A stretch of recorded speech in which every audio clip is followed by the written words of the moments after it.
नमस्कार, आप देख रहे हैं आरजी रमझाझर और मैं हूं पुखराज सिंह। जिला राजनांदगांव में उदयपुर विकासखंड स्तरीय युवा मंडल विकास सम्मेलन का हुआ आयोजन। देखिए यह रिपोर्ट। उदयपुर नेहरू युवा केंद्र राजनांदगांव युवा कार्यक्रम एवं खेल मंत्रालय भारत सरकार के तत्वाधान में माननीय देवेश जी जिला युवा समन्वयक के मार्गदर्शन में ग्राम तेंदुभाठा में विकास खंड स्तरीय युवा मंडल विकास सम्मेलन का आयोजन किया गया, जिसमें आसपास के गांव के युवा मंडल एवं युवती मंडल के कार्यकर्ता सम्मिलित हुए। कार्यक्रम का शुभारंभ स्वामी विवेकानंद जी के मानचित्र पर मंच में उपस्थित श्री बोधन सिंह चंदेल, पंडित आशीष शर्मा, पत्रकार महेश जघेल, शिवानंद चंदेल के द्वारा दीप प्रज्वलित कर कार्यक्रम का शुभारंभ किया गया। श्री बोधन सिंह चंदेल जी के द्वारा ग्रामीण युवाओं की भूमिका बताया गया, गांव में किस तरह कार्य करना चाहिए, कैसे कार्य करना चाहिए, सभी तमाम क्षेत्रों के बारे में बताया। महेश जघेल के पश्चात पंडित आशीष शर्मा जी धर्म रक्षा युवा वाहिनी के प्रदेशाध्यक्ष ने विस्तार रूप से नेहरू युवा केंद्र संगठन की जानकारी दिया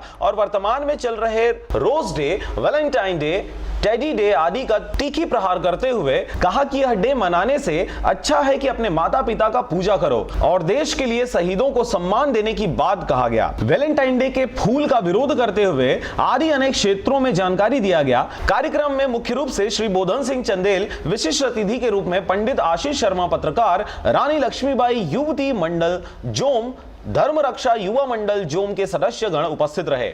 छुई खदान से पारसमणि भारती के साथ अजय साहू की रिपोर्ट, आरजे रमझाझर।